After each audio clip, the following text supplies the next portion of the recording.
All right, let's just cut right to it. We're here to take apart a lie you've probably been sold your entire life. And that's the lie of what it really means to be a good man. Pay attention to this, because this, right here, this is the key. Society has sold you this incredibly dangerous lie. And look, that lie, it's probably the real source of that resentment you feel. It's the reason you feel invisible, the reason you feel so ineffective in your own life. I mean, just think about it for a second. Ever since you were a kid, right? The ideal that was held up to you was, well, it was to be domesticated. Predictable, safe. You got rewarded for not making waves, for being easy to manage. And that conditioning, it's come at a terrible, terrible price. And this right here exposes the massive flaw in all that conditioning. See, a guy who's incapable of aggression isn't peaceful. He's just, well, he's toothless. A rabbit isn't some kind of saint for not attacking a wolf, right? It just can't. True goodness, real virtue, it requires a choice.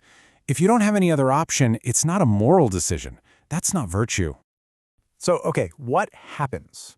What happens when you actually follow this path of forced harmlessness? Well, you walk straight into a trap, a psychological prison that you built yourself.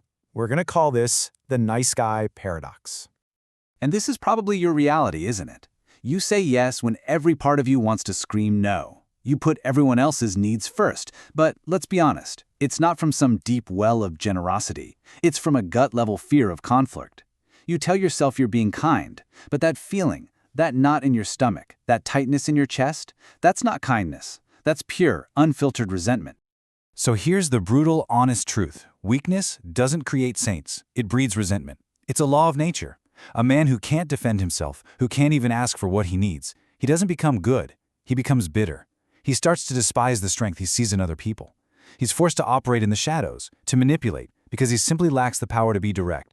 You know, the philosopher Nietzsche, he had a name for this. He called it slave morality. And really, it's just a coping mechanism. The harmless guy tells himself he's too good or too noble to fight for what he wants, when the cold, hard reality is that he's just too scared. So he relabels his own fear and calls it a moral high ground. And you have to get this through your head. If you cannot say no, your yes means absolutely nothing. It's not an act of character, it's an act of compliance. Okay, so if being harmless is the problem, what's the solution? Well, the answer is going to feel a little backward at first. It is not about becoming nicer, no. It's about integrating the very part of yourself that you've been taught to fear your entire life. This is the core idea, the central thesis. You should be a monster. And then, you should learn how to control it. You need to develop your capacity for danger. You have to acknowledge that aggressive, formidable part of your own nature, not to let it run wild, but to have it available. The great psychologist Carl Jung, he called this your shadow. It's all those primal instincts, the aggression, the darkness, all the things you've been told are bad. But here's the thing. When you try to cut off your shadow, you don't become pure. You just become flat, two-dimensional, naive. You literally lose your depth, your power, your substance as a man. And let's just think about this in a practical sense. How are you going to protect anyone? Your family, your community, your values? How can you protect them from a predator if you don't even understand the mind of a predator? You know, to defeat a monster, you have to understand how it thinks. If you deny the monster inside of you, you will be utterly helpless against the real monsters out there in the world. Okay, so let's make this really practical. When we say dangerous, we're obviously not talking about being a criminal. What we mean is developing real, tangible competence in 3 specific pillars of power. These are the 3 pillars that make a man formidable. Number 1, physical danger, the warrior archetype. Number 2, intellectual danger, the truth teller. And number 3, competence, the master of a craft.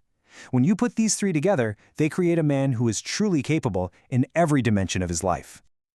Let's start with the physical.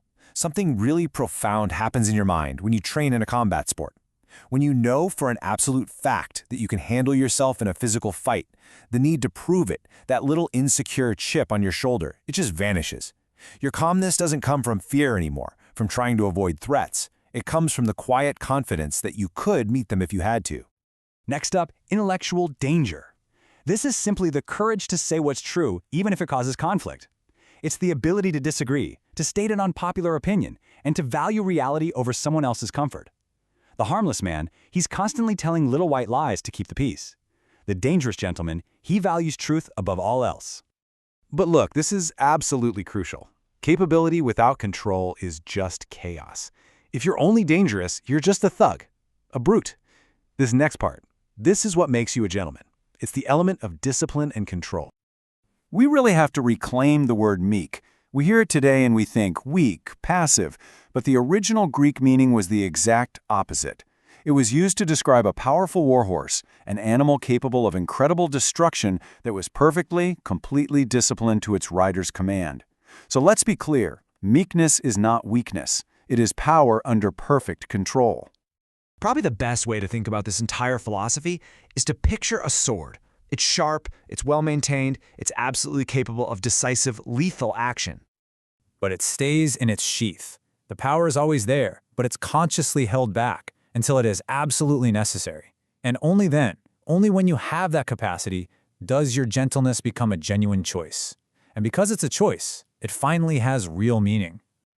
So where do you start? How do you actually begin this journey from being the harmless man to becoming the dangerous gentleman? This isn't just theory. This is a protocol, a clear series of non-negotiable actions you need to take. All right, here is your protocol. Number 1, you must confront physical conflict. Join a martial arts gym, Brazilian Jiu-Jitsu, boxing, Muay Thai, whatever. You need to learn what it feels like to get hit so that you're no longer afraid of it. Number 2, practice voluntary discomfort. Lift heavy weights, take cold showers. Do hard things to harden your mind. 3, stop agreeing just to be agreeable. For just 1 week, I want you to replace every false yes with silence. Just say nothing. See what happens. And number 4, strengthen your no. Start small, with tiny requests. Every single boundary you enforce builds self-respect. Look, the world does not need more nice men. It's drowning in them. What it needs are good men. And good men are capable of being dangerous. They're men who have integrated their shadow. So your task is simple, but it is not easy. Become a loaded weapon, and then take absolute, radical responsibility for where you aim it. Be dangerous, and keep it under your control.